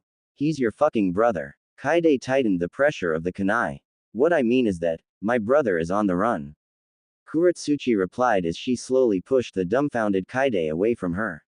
Kaide sat down on a rock and motioned for Kurotsuchi to do the same and also motioned for her to continue with her explanation. After the attack, my brother and I had a major talk, and things got heated and it turned into an all-out fight where I nearly vaporized him. Kurotsuchi said, my brother tried to kill me and his Kuroi Manto tried to fight my own, but they lost and they fled along with Han. What? Why? Kaide was surprised. In Iowa, we have specific rules and regulations for certain situations, such as assassination or slaughter of another clan or more. Kuro started. Those rules say that innocents must not be harmed or be shown any form of harm. The targets were the Uchiha clan and the Senju clan. Your father was a target since he was a descendant of the Senju, as were you and your siblings, but Naruto wasn't to be touched, and neither was your mother, since your mother is of the Uzumaki clan. I see, Kaide said in understanding. Well, seeing as we have the same goals, do you mind helping me on my mission? What is your mission? Kurotsuchi asked. She seems to be almost exactly like her brother, so trusting in others. Assassination, vengeance. Kaide replied darkly. I am after your brother and the one who nearly killed my brother. Your brother almost died. Kuro gasped as a heavy pang of hurt beat in her chest. Wait, it's alright Kuro-chan, Kaide replied. I already knew about you and Naruto ni. What? How? Kurotsuchi asked in fear. We made sure to keep it a secret. I wasn't too sure at first but, Kaide trailed off. Every time we would meet each other here in Taki no Kuni to fight, you and Naruto ni would charge straight for each other. It almost seemed that you two were flirting with each other through your fists and swords. Well, Kurotsuchi blushed slightly and sighed. I can tell that you love him, Kaide said. And I can tell that he loves you too, but, why? Why did you have to do this and break his heart? He's in a coma right now because of the fact that his mind suffered from trauma, most likely the fact that he saw you kill his wife. That bitch didn't deserve him. Kurotsuchi shouted in anger as her chakra suddenly flared, blowing her hair all over the place, revealing small bruises on her temples and cheeks. Kaide gasped at the sight. She trailed her eyes over the rest of Kurotsuchi's body and found bruises and scars every here and there on her arms and legs and neck. I deserved him the most. I gave him everything, even my fucking virginity. I loved him. I still love him. I was even going to be. Kurotsuchi suddenly stopped herself and collapsed onto the ground below her. Kaide was taken aback by the sudden change in attitude. There was a palpable silence that followed for the longest time as neither girl spoke up. Kaide began to think of all the possibilities of where Kurotsuchi could have gotten those bruises. Almost all of them looked recent and there was no way she could have gotten those bruises from Naruto. None of them looked like love bites, but instead, like she was punched or kicked and she didn't fight back. But just as Kaide began to come to different conclusions, Kurotsuchi suddenly sniffled. Wait. Kaide sat down next to her brother's lover. What were you going to be? I was going to be. Kurotsuchi couldn't even finish her statement. She suddenly burst into tears and leaned her head on Kaide's shoulder. Kaide was taken by surprise once again. 1 second Kurotsuchi was pissed off, then now she was sobbing onto her armor. Kurotsuchi continued to cry but then looked up to Kaide. I was going to be the mother of his child. Kaide's eyes shot from her head. Not once did her niece-san speak of Kurotsuchi getting impregnated. She would have thought that Kurotsuchi would have been safe with their sexual escapades, but something must have made the girl think otherwise. Kurotsuchi continued to cry, but it soon turned into hysterical wailing. Kaide began to feel uncomfortable as the sorrow in her screams became contagious. What happened to make this such a bad memory? Kaide asked. 4 months ago, Kurotsuchi said. I found that I was pregnant with Naruto's baby. I had to see him and tell him. I really wanted to speak to him and I really wanted to see him and tell him what had happened. I wanted us to run away together, but before I could get out of the castle and call on Naruto-kun here, my lecherous husband caught me trying to sneak out. Oh Kurotsuchi, don't tell me. Kaide felt tears stinging the corners of her eyes. Her hand was pressed against her agape mouth. She could already tell where this was going. That bastard. Kurotsuchi's tears started falling again, but she was still able to speak. He forced abortion on the child. He killed Naruto-kun's baby. He beat me that night, and hurt me, and raped me. He turned me into his personal fuck toy. I hate him with all of my soul. I just wanted to run away and live my life with Naruto. I can't believe this, Kaide said as tears started flowing down her cheeks as she grabbed Kurotsuchi in for a tight hug. Kurotsuchi was at first caught off guard, but loosened up and wrapped her arms around the redhead's back and began to cry once more. The two of them continued to cry until they could cry no more and just sat beneath the moon of the night. Thank you for listening, Kurotsuchi said suddenly. Why, you're welcome, Nei-chan. Kaide smiled a teary foxy grin. You seem to have been though a lot. Kami. Kurotsuchi sniffled hard. I needed that, and thank you, Imoto. The two sat in relative silence and stared off into the crescent moon above them. It was beautiful and shined down upon the two gorgeous angels like a spotlight. Kaide smiled softly and looked over to Kuro but looked back to the grass below her. Kurotsuchi smiled back and leaned her head against the solidified lava. Hey, if you need help in your mission, Kurotsuchi offered. I am technically on an S-class solo mission with an undefined amount of time. I would love that. Kaide smiled brightly. But, are you sure about killing your own people? These men have betrayed my people and my family, and yours. Kurotsuchi said. They deserve nothing less than death. But something is irking me. What? Kaide asked. The wolf told me that the one who stabbed Naruto-kun was a man with dirty blonde hair and it was in a ponytail, and he had teal-green eyes. It can't be. Kaide's face paled slightly. There's only one person with that description. Do you know anyone with those features? Kurotsuchi asked. No, Kaide quickly replied. I have no idea, it could be anyone. Alright. Kurotsuchi sighed and lay on the grass. We should rest, and come up with a plan to get your target.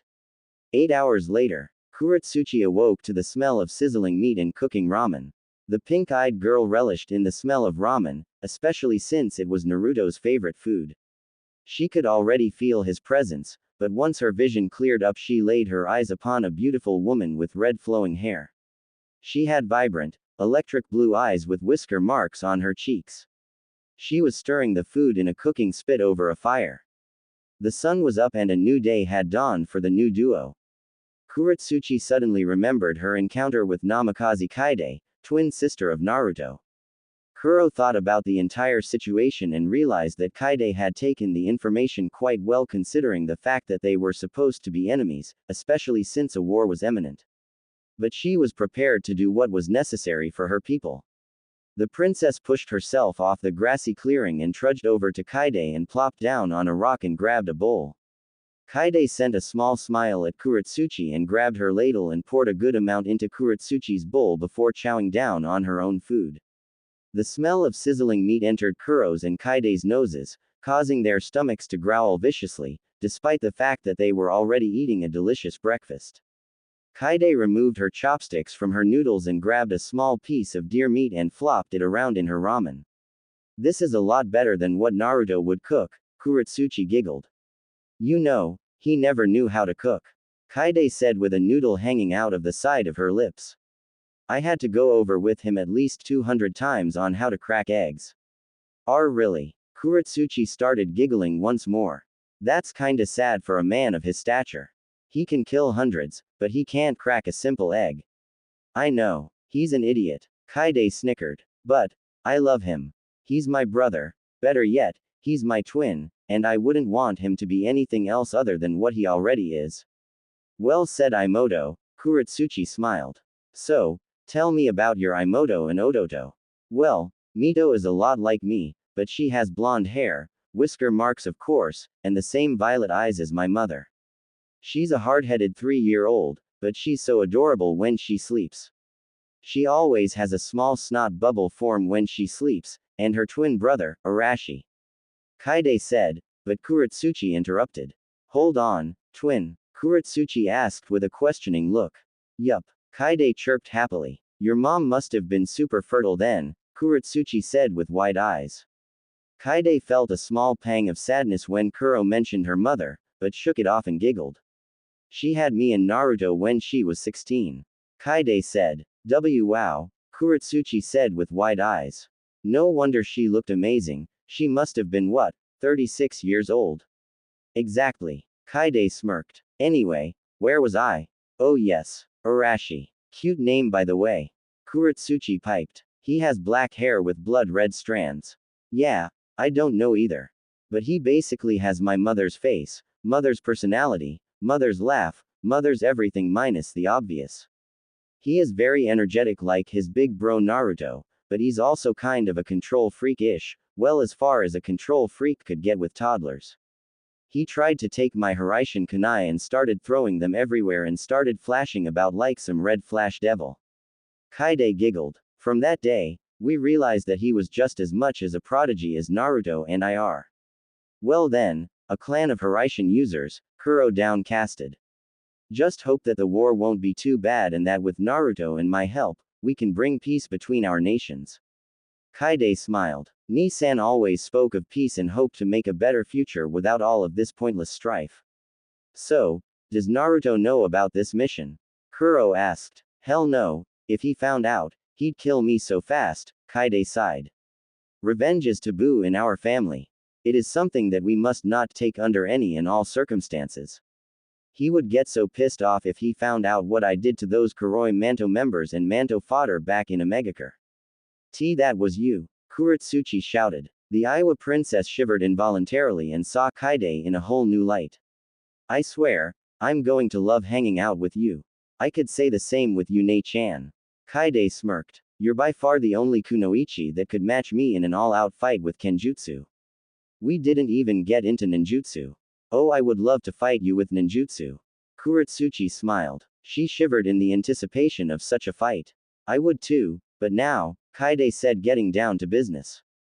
What can you tell me about Ogura Kiyohisa? Kiyohisa? Kurotsuchi asked in surprise. What about him? He's my target. Kaede said with a raised eyebrow. Well, for one thing, Kuro struggled. He's, kinda, my cousin, on my mother's side, hence the pink eyes. Well then, this is interesting. Kaede said. You know that he was. Yes I know. Kaede said. He was at the massacre. He was the one who beheaded the Uchiha matriarch. His sensei, Okano Tetsui, is the one who plunged an arrow into the Uchiha patriarch's head. What of his skills? Kaede asked. Connections, weaknesses, strengths. He is highly proficient with lava release, that's for certain. He's the one who helped teach me after all you know. Connections, well from what I can tell, he is the only one who knows where Tetsui is. Weaknesses, he's too quick to overestimate and underestimate his opponents. Whereas, I will play around with my prey and gauge their power. Strengths, well he's very smart and uses that to his advantage. He is a combat genius and has never lost a battle, despite his obvious weaknesses. He is also highly proficient in kenjutsu, so a sword fight would be pretty interesting. I see, and this Okano Tetsui, what about him? Kaide asked. The bingo books have nothing on him, almost as if he doesn't exist. The only way I knew about him was when I extracted information from one of the prisoners I took. What was his name? Ah, Mario Dao, a lieutenant for Hans Kuroi Manto. Tetsui is a true military mastermind. He was the one behind the construction of Okushin-jo and appointed his personal apprentice, my cousin, Okano Kiyohisa, as master of the Okushin-jo. Because of its imposing size and power, my father wouldn't dare to assault the fortress, leaving Kiyohisa with the entire force of the large 500-strong garrison. There are more stationed within the castle itself. The castle is almost impossible to sap, because of the fact that it is reinforced with earth jutsus and whatnot. Kurotsuchi said, so attacking and killing my cousin won't be easy. We'll need a foolproof plan. I think I have one, Kaide smirked. Pray tell, Kurotsuchi asked, getting interested. Well, remember how you called me here by accident? Kaide asked. Yeah, well, since you always channeled chakra into Hiraishin seals to call my brother, do the same with my Hiraishin seals. Kaide said, I will slap a reverse Hiraishin seal on his body and that will flash him to your position back here in Taki no Kuni. I will flash here right behind him and we'll get to access the important information about Tetsui. Oh, another thing. Tetsui is also a direct commander underneath Han, ranking number 3 with the other commanders, not including Han. Tetsui knows where the next in line is located at. The farther we dig, the deeper we'll be in this whole ordeal. Kurotsuchi said, I don't understand this either, but from Tetsui comes Manabu Aige, then to Uemura Soichiro as number 1, then finishing off with the grand prize of Yamauchi Han. This is only going to get interesting, Kaide smirked. Let's eat up before the assault is to begin, alright. I don't want you getting too weak to imprison your family member. Don't worry about it, Imoto. Just kick some ass out there. Kurotsuchi smirked. Will do, Nei-chan. Kaide then flashed out of the area, leaving Kurotsuchi alone once more. In Tsuchi no Kuni, Okushin-jo, courtyard. Infantry heard the blast of energy and instantly went into action. They saw the flash, but waited for the person to come out of the slash in the dimension. Infantry were on a high alert, especially after the incident the night before. Suddenly, the ground began to shake beneath the infantry. Shinobi looked intrigued but didn't do anything. Doden. Shinju Zanshu no Jutsu. The shout came from beneath the ground and it seemed to be a large attack force coming from beneath the ground. The infantry had looks of fear on their faces as they were pulled into the ground with only their heads sticking from the ground. In their former position above the ground, stood a woman with a golden mask and had a flowing head of red hair. Her eyes were a piercing blue with small strands of violet in her irides. She wore a golden breastplate with golden shin guards. It's the Aaka Heim. One of the infantry men screamed in fear. Well, it's nice to know that I'm known. She tilted her head and flashed once more, but with her sword angled down and flashed past the infantry heads poking up from the ground. Their heads shot from the ground like bamboo shoots and landed around her as blood rained down from the sky. Kaide stopped and sheathed her sword to glare menacingly at the shinobi coming down from the top of the walls of the fortress. Many were Junin-leveled shinobi and all of them had slashes through their hit-8. Kaide merely smirked and threw up the horse hand seal. Kaden. Goka Mekyaku. She took a deep breath and shot forth a powerful blast of fire, like what her brother does. The flames shot forward and burned through the earth defenses and earth shinobi, before they could even get their defenses up. Many died within the second the flames left her mouth. She jumped back a few feet and sped through more hand seals. Kaden. Hausenka no Jutsu. The fireballs shot from her mouth but, just before they could hit the stragglers in the courtyard, a large wall of lava was formed, taking the hit instead of the shinobi. Kaide quickly swiveled her head to see Kiyohisa aided by 4 samurai dressed in full battle armor. They had battle banners with the words instant death in kanji. The samurai, instead of having a flame on their kabuto helmets, they had the symbol of Iwa on their foreheads. They were armed with naganatas and katanas on their sides. Their armor was maroon with brown, signifying their allegiance, or in this case, former allegiance to Iwagakure. Their faces were covered by face masks that resembled the Chikyu Shin of Tsuchi no Kuni. The open-mouth guards filled with sharp teeth pried from the mouths of Tsuchi no Kuni foxes. Those disrespectful curs, Yin Kurama growled from within Kaide's mindscape. They murdered my kin. Don't worry Kurama. We'll make them pay, but first, I want Kiyohisa. Kaide charged forward without much care. The first samurai came around and swung his naginata viciously at her, but the redhead backed away and dodged the attack like it was nothing and kicked the spear head off and made it fly into the body of an infantryman. She spun around on the ball of her heel and drew out a three-pronged kunai and tackled him to the ground with chakra building off the main point of the kunai. Kaide growled and surged her chakra, forming a large blade, causing it to plunge through his heart. She pushed off the dead samurai and drew out her katana after hurling her kunai at another samurai. The next samurai clashed his naginata with her sword, and forced sparks to fly. She ducked as he swung for her head once more. She jumped forward and sent a leg sweep, knocking the man over onto his back. She lifted her katana over her head and brought it down onto the samurai and forced the blade through his thick armor. Because of this, her sword got stuck in his slashed open chest. The last two samurai charged forward with their naginatas pointed at her. One lunged forward, but the girl dodged and brought her forearms down, snapping the spear into thirds. She grabbed the blade of the spear and shoved it into the samurai's temple, killing him immediately, while opening up for Kaide to rush forward for the last samurai guard. He stabbed his naginata into the ground when he realized that spears were of no effect against the kunoichi.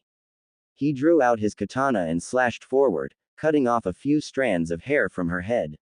Kaide backed away and swung forward, clashing her blade against his.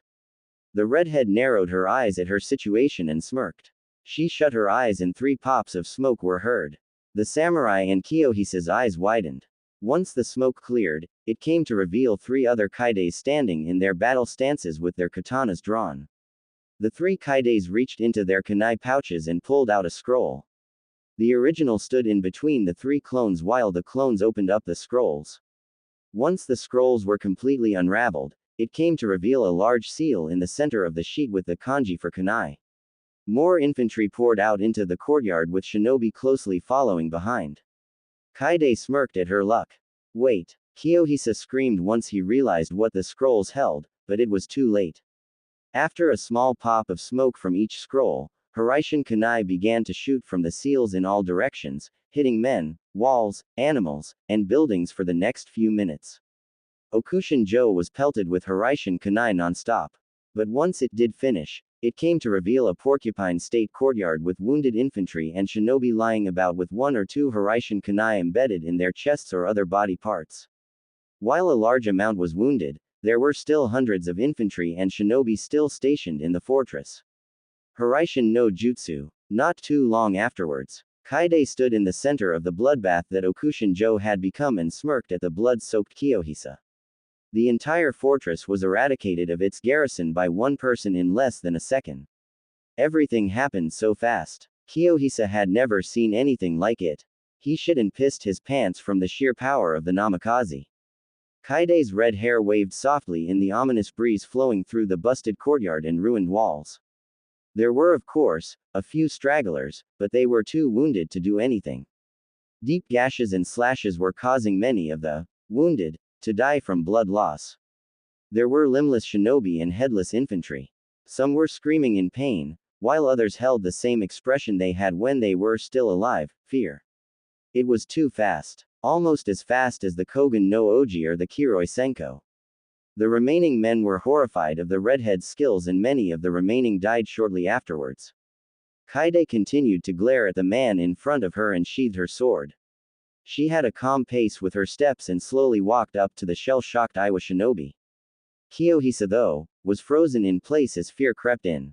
He was right with his plan to reinforce the fortress. She met him face to face and took off the mask from her face and gave the man a small smile. Kiyohisa felt his heart rate speed up in fear. The smile was filled with so much malice that the man couldn't help but to feel the effects of lightheadedness. He didn't say a word. He couldn't even will his mind to reply or say a thing to his once true fear. He wasn't one to fear anything since he was the one who volunteered to be the one to kill the Uchiha matriarch, despite the fact that he wanted to rape her first. He felt a great deal of killing intent and shrunk slightly from the chakra pressure that Kaide was emitting. Kaide, because of her Biju, could sense the emotions flittering around Kiyohisa's mind and kicked the man down to the blood-drenched floor. She placed her foot on the man's unprotected throat and put pressure. As she did this, she looked about the courtyard and found bodies and parts of bodies, littering every crack and crevice of the castle. There were bodies on the rooftops, in the walls, on the floor, but the most disturbing part of the castle was the once beautiful and clear water fountain in the center of the courtyard was now shooting off gallons of blood instead of water. Heads and part of heads floated in the water at the base of the fountain. All of this happened in less than 5 seconds. Kaide looked down to see Kiyohisa turning blue. She removed her foot and slapped the man across the face, forcing a reverse Hiraishin seal on his cheek. She raised her hand for the jutsu and the unconscious man flashed out of the courtyard, leaving Kaide behind. Just before she could leave as well, an arrow lodged itself in between her legs, and punctured the ground beneath her. She turned around and narrowed her eyes at the newcomer. He was dressed in a black cloak signifying his Kuroi Manto status, but she didn't know who the man was. He was aided by 2 other black cloaks. They were standing at the top of the wall on the far side of the courtyard. She channeled her sensory chakra and widened her eyes when she felt that all 3 black cloaks had massive amounts of chakra. So, it seems that the aka Haim is on a vengeance streak. The man said as he and his 2 companions jumped down from the wall segment and landed gracefully on the corpse-covered courtyard. Their cloaks waved in the wind as their feet touched the ground below. They removed their hoods and narrowed their eyes at the Kunoichi princess. The one in the middle seemed to be a middle-aged man with graying hair, but his eyes were filled with so much unbearable power. His chakra reserves were off the charts, and he seemed to be holding back. Next to him was a black-haired Kunoichi with orange eyes. Her eyes were fierce. She too seemed to be holding back, but the last and final was a Kunoichi as well, with blood-red hair and green eyes. She was glaring at Kaide with deep animosity. The 2 girls drew out a black katana while the middle man drew out a kusarigama. Who are you? Kaide asked with a Kosi smirk. 2 shadow clones popped up next to her. It seems that you've been searching for me, but you don't even know what I look like. The old man laughed. I'm Okano Tetsui. These 2 are my daughters, Yasuha and Hatami. They don't like Konoha shinobi, much less Konoha royalty. Oh really now? Kaide asked with sarcasm. Yes, Yasuha, the redhead growled. That's why we relished in the destruction of your clan. And it also seems that your own clans can't be trusted. Hatami sneered. But all of that is beside the point. We'll tell you all that you want to know. Tetsui said. When your guts are splayed across the ground. Hatami and Yasuha charged forward at lightning-fast speeds and clashed with Kaide. The Namikaze was horrified by their speed and took a quick sidestep to block the hard-hitting black-haired Manto. Hatami sent a drop kick at Kaide, causing the girl to lose her footing and nearly lose her head. Kaide jumped back as a clone jumped in to clash with Hatami.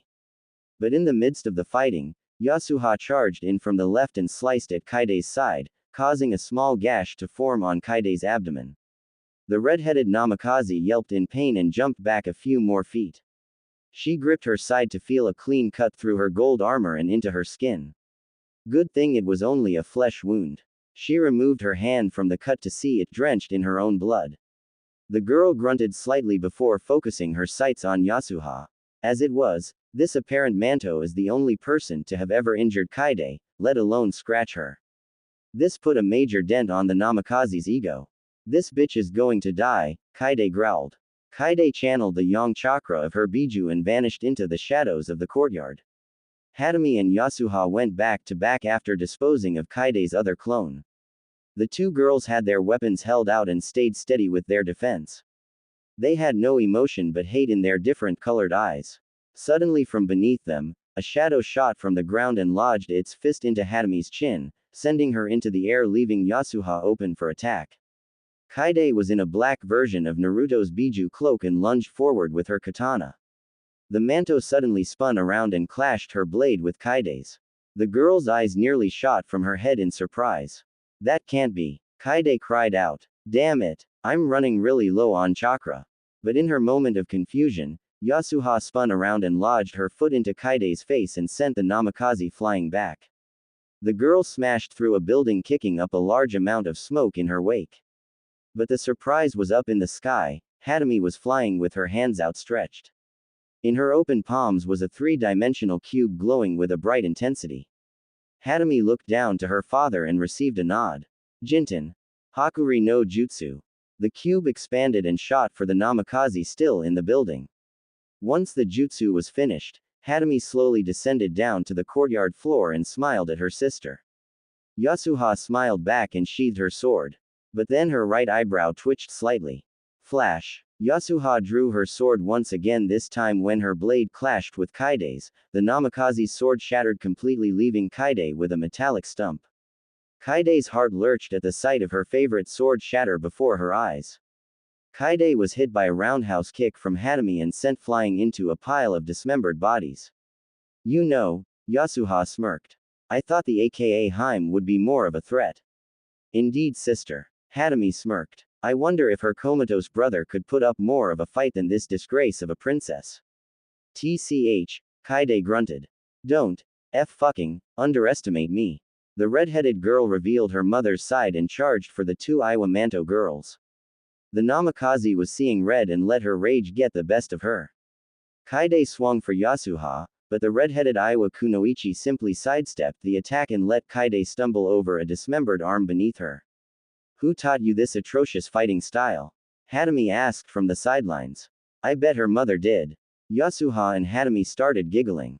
No wonder she's dead. Don't you dare slander my mother's name. Kaide roared in pure unbridled anger. Kaide kicked for Yasuha's smug-looking face, but the girl simply slapped Kaide's kick away and swept her feet from under her, causing the Namikaze to fall onto her back. Tears formed in Kaide's eyes. Ah, is the little aka Haim about to cry? Yasuha asked with a small smirk. Kaide's eyes trailed over to her stumped sword. She eyed the designs in the Uzumaki swirl proudly emblazoned on the handle and blade. Tears fell when the memories of the sword came rushing into her mind. Kaide couldn't move though. She trailed her eyes up to see Yasuha step over her and bend down to pick up Kaide's sword. This sword, the girl said, must have been of the Uzumaki clan's design. Indeed, Kaide grunted in pain. No wonder it's so shitty. Yasuha laughed as she sealed it into a scroll. A girl like you doesn't deserve the power of Kurama. A girl like you doesn't deserve power. You're way out of your league here, so I would suggest that you give up this little vendetta, since it isn't going to get you anywhere. How many more lives must you waste? Already, you have killed at least 20 of our good friends. Hadami said. Your journey ends here, Namikaze. Go home to the remaining family you have before it's too late. I swear. Kaide felt her tears build up once more. If you harm my family, what are you going to do? Yasuha asked. What the hell do you think you can do? I'll kill you both, Kaide growled. Then I'll go after your father. Hey, Hadami smirked. Those are impossible goals you're setting for yourself. Well then, Yasuha looked up to see her father motioning them to hurry up. It's time for us to leave. But not without a going away present. Hadami spun through hand seals. Gogyo Fuin. Each fingertip had a glowing flame of a different color. On her thumb, the flame was blue with the kanji for water in the center. On her index finger, the flame was red with the kanji for fire in the center. On her middle finger, the flame was a dark purple with the kanji for lightning in the center. On her ring finger, the flame was brown with the kanji for earth in the center. And finishing off with her pinky finger, the flame was white with the kanji for wind in the center. Yasuha sliced open Kaide's breastplate to reveal her bra and bare navel. The 8-pronged seal that held the Kyuubi at bay was visible to the two girls. Kaide tried to focus chakra, but she was too weak. Hadami rammed her hand onto Kaide's gut, forcing the seal onto her body. The red-headed Namikaze was forced up and coughed up a large amount of blood. The effects were immediate. Kaide's eyes rolled to the back of her head and she collapsed onto the ground below. Hadami and Yasuha smirked and jumped away for their father who was waiting for them outside of the fortress walls. In his hand was a Hiraishin kunai and in the other was a scroll with the name Kiyohisa in kanji on its cover. Tetsui opened the scroll and sped through a long series of hand seals. Once he finished, he channeled a small amount of chakra into his palm and looked down at the scroll.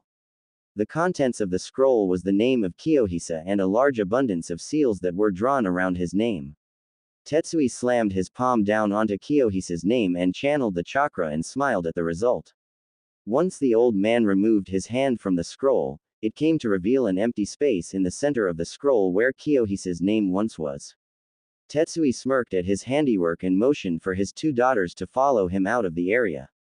In Taki no Kuni, she's been gone too long, Kurotsuchi said to herself. You traitorous bitch, Kiyohisa shouted. How could you betray us? Your own family, your people. I'm not betraying anyone, Kurotsuchi shouted back. I am only doing what is right for the elemental nations as a whole. Then help us in the coming war. Kiyohisa replied. Why do you think we went after the Namakazes? I know why. Kurotsuchi punched the man in his face. My brother and his forces got too carried away. No, Kiyohisa smirked. You must not know then. Know what? Kurotsuchi asked. It was all part of the plan, Kiyohisa ambiguously stated. What plan? Oh, nothing. Kiyohisa smirked once more. That Yamanaka stabbing your precious Naruto-kun wasn't a lie either, it's all. The pink-eyed boy coughed mid-sentence. Kurotsuchi's went wide. She wrapped her hands around the boy's face and made him look at her. Upon closer inspection, Kiyohisa had black seals growing from his tongue and out of his mouth. Kurotsuchi's eyes went wide when she recognized the seals. They were cursed seals used by the Ganbon to hide any evidence of their presence. Kurotsuchi growled and jumped back a few feet while the seals expanded and grew all over his body. Damn it! Kurotsuchi jumped into the ground and began to burrow deep into the earth to protect herself against the wide range of the cursed seal. After a few minutes of waiting underneath the earth, she dug back to the surface to find a large crater in the middle of the clearing with Kiyohisa lying down in the center, as dead as it gets. I have to call Kaide back now, Kurotsuchi sighed. She will not be happy about this. Hiraishin no Jutsu. Oh fuck. Kaide-chan. Lying on the grass not too far from Kurotsuchi's position was a bleeding and topless Namikaze Kaide with a strange seal placed over her Jinchuriki seal. Kurotsuchi looked over Kaide's body with deep concern as she examined the damage done to the redhead's body. Light bruises were all over her chest and navel. But the wound that really irked Kurotsuchi was the large and blackening scab on her side.